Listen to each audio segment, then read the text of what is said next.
नमस्ते दोस्तों। उम्मीद करती हूँ कि आप सभी बढ़िया होंगी। तो फाइनली हम सब 100 सब्सक्राइबर्स की फैमिली बन चुके हैं और उसे भी क्रॉस कर चुके हैं। लिटरली गाइस, मैं बहुत बहुत खुश हूँ। Thank you so much. आप लोगों के सपोर्ट के बिना तो ये बिल्कुल भी पॉसिबल नहीं हो पाता। नाउ आई डू होप कि फ्यूचर में हम इससे भी ज़्यादा की फैमिली बन सकें और किसी दिन 1K भी क्रॉस कर सकें। आप सभी के सपोर्ट के लिए बहुत बहुत बहुत सारा प्यार और थैंक यू।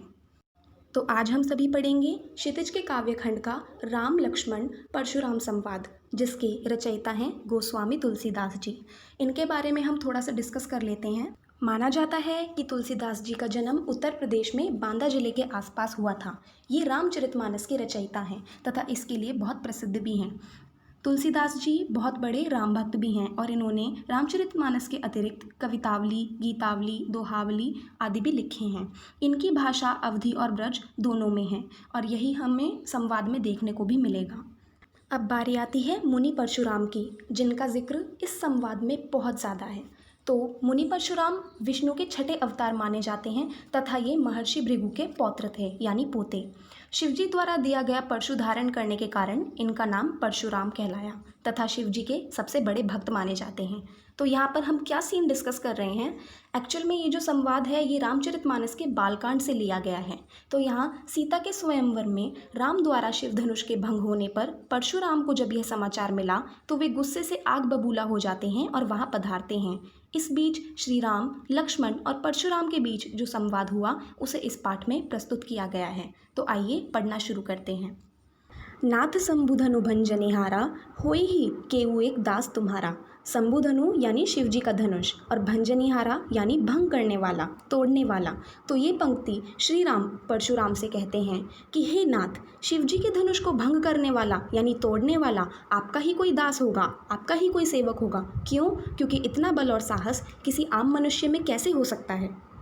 आयेसु काह कहिय किन मोही, सुनि रिसाई बोले मुनि को ही। तो आयेसु यानी आज्ञा, मोही यानी मुझे और सुनि रिसाई यानी गुस्सा होकर, ये सुनकर। तो श्री राम बोलते हैं कि आज्ञा क्या है, मुझे बताइए, मुझसे क्यों नहीं कहते। तब मुनि परशुराम क्रोधित होकर क्या बोलते हैं? सेवकु सो जो करे सेविकाई, अरे करनी करी करिए लड़ाई। यानी कि सेवक वह होता है जो सेवा करे, शत्रु की तरह लड़ाई का काम ना करे। जो ऐसा करे उसे तो शत्रु ही मानना चाहिए। सुनहु राम जेहि शिव धनु तोरा, सहस बाहु समसो रिपु मोरा। तो वे कहते हैं कि सुनो राम, जिसने भी शिव धनुष को तोड़ा है, सहस्त्र बाहु के समान वह मेरा रिपु यानी शत्रु है। तो सहस्त्र बाहु उनका एक बहुत बड़ा दुश्मन था जिसके साथ उन्होंने बहुत लड़ाई की थी। सो बिलगाऊ बिहाई समाजा, न तमारे जहें सब राजा। बिलगाऊ यानी अलग हो जाना और समाजा यानी समाज, सभा, दरबार। तो परशुराम जी कहते हैं कि वह इस सभा को छोड़कर अलग हो जाए, अन्यथा यहाँ पर आए सभी राजा मारे जाएंगे। सुनि मुनि बचन लखन मुस्काने, बोले परशु धरई अवमाने। तो मुनि जी के वचन यानी कि मुनि परशुराम के वचन, उनकी वाणी सुनकर लक्ष्मण मुस्काए और उन परशु धारण करने वाले मुनि का अपमान करते हुए बोले, बहु दनुही तोरी लरिकाई, कबू न असी रिस्कीन ही गोसाई। तो लरिकाई यानी लड़कपन में, बचपन में, रिस यानी गुस्सा। तो लक्ष्मण जी कहते हैं कि बहुत सारे धनुष तोड़े हैं हमने तो बचपन में, पर ऐसा क्रोध तो कभी नहीं किया आपने गोसाई। ये ही धनु पर ममता के ही हेतु, सुनि रिसाई कह भृगुकुल केतु। तो इस धनुष पर इतनी ममता किस लिए है आपकी? यह सुनकर गुस्से में आकर भृगु जी के कुल के वंशज यानी परशुराम जी क्या कहते हैं? रे नृप बालक काल बस बोलत तो ही न संभार। तो नृप बालक यानी कि राजा का बालक, काल बस यानी काल के वश में, मृत्यु के वश में। तो वे बोलते हैं, अरे राजपुत्र, तू यह सब काल यानी मृत्यु के वश में होकर बोल रहा है, तुझे खुद को होश नहीं है कि तू क्या कह रहा है। धनु ही सम त्रिपुरारी धनु, विदित सकल संसार। तो विदित यानी विख्यात। तो परशुराम जी कहते हैं कि जिस शिव धनुष को तू और धनु के समान समझता है, सामान्य समझता है, यह सारे संसार में विख्यात है, कोई साधारण धनुष नहीं है ये। आइए दूसरे पद की ओर बढ़ते हैं। लखन कहा हंसी हमरे जाना, सुनहु देव सब धनुष समाना। तो लक्ष्मण हंसकर व्यंग्य करते हुए कहते हैं कि हमारी समझ में तो हे देव सब धनुष एक जैसे ही हैं, सब एक समान हैं।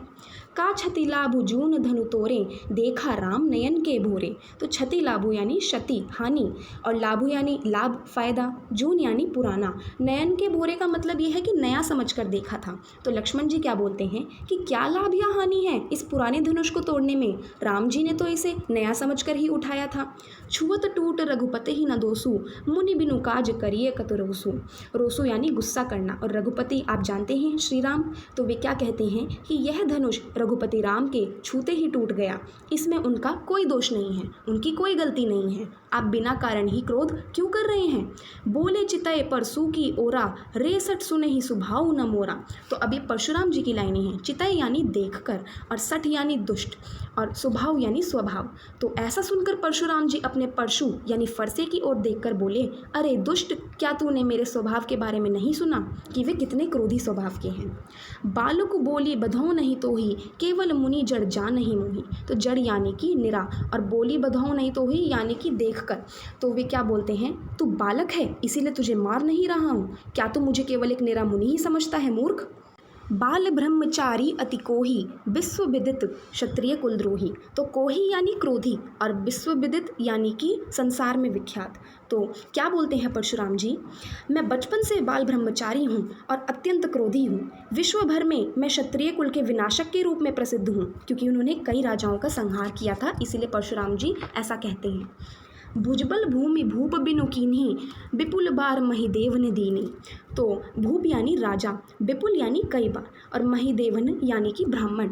तो परशुराम जी अपनी तारीफ करते हुए क्या कहते हैं कि अपनी भुजाओं के बल से मैंने इस पृथ्वी को राजा रहित किया है, कई बार उनका विनाश किया है, और कई बार महिदेवों यानी ब्राह्मणों को पृथ्वी को दे डाला है। सहस बाहुभुज छेद निहारा, परसु बिलोकु महीप कुमारा। तो सहस बाहुभुज यानी कि सहस्त्र बाहु की भुजाएं, छेदनिहारा यानी काटने वाला, और बिलोकु यानी देख, महीप कुमारा यानी कि राजकुमार। तो परशुराम जी क्या बोलते हैं, सहस्त्र बाहु की भुजाओं को काटने वाले मेरे इस परशु यानी फरसे को देख राजकुमार। मातु पिता ही जनी सोच बस करसी महिष किशोर। अरे राजा के किशोर बालक, अपने माता पिता के बारे में सोच, उनको तेरे बारे में सोचने पर मजबूर क्यों कर रहा है। गर्भन के अर्भक दलन परसु मोर अति घोर। गर्भन के अर्भक यानी कि गर्भ में पल रहे बच्चे, दलन यानी नाश करने वाला, और घोर यानी भयंकर। तो वे क्या कहते हैं कि गर्भ में रह रहे बालक को भी मार सकता है मेरा यह परशु, बड़ा ही घोर यानी भयंकर है। तो अब हम दूसरा पद भी कर चुके हैं, आइए तीसरे की ओर बढ़ते हैं। बिहसी लखनु बोले मृदुबानी, अहो मुनीसु महाभट मानी। तो मृदु यानी कि कोमल, और महाभट यानी महान योद्धा। तो हंसकर श्री लखन यानी लक्ष्मण जी क्या बोलते हैं कोमल वाणी में, ओहो मुनीश्वर तो अपने आप को बड़ा महान योद्धा समझते हैं। पुनि पुनि मोहि देखाव कुठारू, चहत उड़ावन फूकी पहाड़ू। तो पुनि पुनि यानी बार बार, और कुठारू यानी कुल्हाड़ी, चहत यानी चाहते हैं। तो लक्ष्मण जी क्या बोलते हैं, बार बार मुझे अपनी कुल्हाड़ी दिखा रहे हैं, फूक से पहाड़ उड़ाना चाहते हैं, यानी मुझ जैसे बलशाली योद्धा को डराना चाहते हैं। यहाँ कुम्हड़ बतियाँ को नाही, जे तरजनी देखी मरी जाही। तो कुम्हड़ बतिया क्या होती है, कद्दू का कच्चा फल, या फिर आप कह सकते हैं कि एक कच्चा सा फल। तो वे क्या कहते हैं कि यहाँ पर हम कोई कच्चे फल नहीं हैं, यानी हम कोई कमज़ोर इंसान नहीं है आपके सामने। जे तर्जनी देखी मरी जाही, यानी कि जो आपकी तर्जनी उंगली को देख के ही मर जाते हैं। गाइज होता क्या है कि माना ये जाता है, बूढ़े लोग ऐसा मानते हैं कि कभी भी कद्दू के फल को तर्जनी उंगली से नहीं स्पर्श करना चाहिए, नहीं तो वो ख़राब हो जाता है, वो सड़ जाता है। तो इसीलिए लक्ष्मण जी ये कहना चाहते हैं कि हम इतने कमज़ोर नहीं हैं, हम कद्दू के फल की तरह कमज़ोर नहीं हैं जो कि आपकी उंगली दिखाकर डर जाएंगे, पीछे हट जाएंगे। देखी कुठारू सरासन बाना, मैं कछु कहा सहित अभिमाना। तो कुठार और धनुष बाण देखकर ही मैंने कुछ अभिमान सहित आपको ये सब कहा था। भृगुसुत समुझि जनेऊ बिलोकी, जो कछु कहूँ सहूँ रिसरोकी। तो भृगु जी के वंशज समझकर और आपका जनेऊ देखकर कि आप ब्राह्मण हैं, आपने जो भी कुछ कहा मैंने रिस यानी गुस्सा रोककर सह लिया है। सुर महिसुर हरिजन अरुगाई, हमरे कुल इन पर ना सुराई। तो वे अपने कुल की वीरता बताते हुए क्या कहते हैं कि सुर यानी देवता, महिसुर यानी ब्राह्मण, हरिजन यानी प्रभु के भक्त, और गाय हमारा कुल इन पर कभी भी अपनी वीरता नहीं दिखाता है। बधे पापु अपकीर तिहारे, मारतहु पापरिय तुम्हारे। तो वे क्या कहते हैं कि अगर हम इन्हें मार देते हैं तो हमें पाप लगता है, और अगर हम इनसे हार जाते हैं यानी ब्राह्मण से हार जाते हैं युद्ध में तो हमारी अपकीर्ति होती है, हमारा अपमान होता है। तो अगर आप मेरे को मारेंगे भी तो भी मैं आपके पाँव ही पड़ूंगा। कोटि कुलिस सम बचनु तुम्हारा, व्यर्थ धरऊ धनुबान कुठारा। तो कोटि कुलिस यानी करोड़ों वज्रों के समान। तो वे क्या कहते हैं कि हे परशुराम, आपका हर एक एक वचन जो है वो करोड़ों वज्रों के समान है। इतना मतलब कटु वचन बोलते हैं आप। व्यर्थ धरऊ धनुबान कुठारा यानी कि बेकार में, व्यर्थ में आपने ये धनुबान और कुल्हाड़ा रख रखा है, धारण कर रखा है, क्योंकि आपके वचन ही इतने कठोर हैं कि इनकी ज़रूरत ही नहीं है। जो बिलो की अनुचित कही हूँ, शमुहु महामुनि धीर, सुनी सरोष भृगुवंश मुनि, बोले गिरा गंभीर।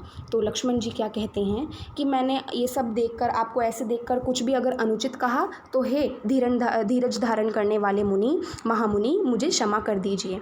तो ये सब सुनकर परशुराम जी सरोष यानी गुस्से में आकर क्या बोलते हैं, गंभीर होकर।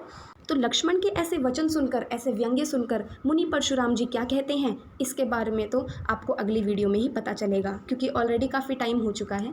तो अगली वीडियो में हम बचे हुए 3 पद भी पढ़ लेंगे। उम्मीद करती हूँ कि आप लोगों को मेरा समझाया हुआ ये राम लक्ष्मण परशुराम संवाद समझ आया हो। अगर आपको मेरी एक्सप्लेनेशन अच्छी लगे तो इस वीडियो को एक बिग थम्स अप ज़रूर दें, और अभी के अभी गाइज, अभी की अभी मुझे कमेंट करके बताएं कि आपको मेरा समझाना कैसा लगा। आप लोगों के कमेंट्स पढ़कर मुझे सच में बहुत अच्छा लगता है। और अगर कोई भी आपके डाउट्स हों तो कमेंट सेक्शन में ज़रूर पूछ सकते हैं। प्लस दोस्तों, इस चैनल को अपने दोस्तों के साथ ज़्यादा से ज़्यादा शेयर कीजिए, ताकि हमारी ये 100 लोगों की फैमिली और बढ़ सके। मेरी आपसे हम्बल रिक्वेस्ट है। Thanks for watching guys. आपसे अगली वीडियो में मुलाकात होगी।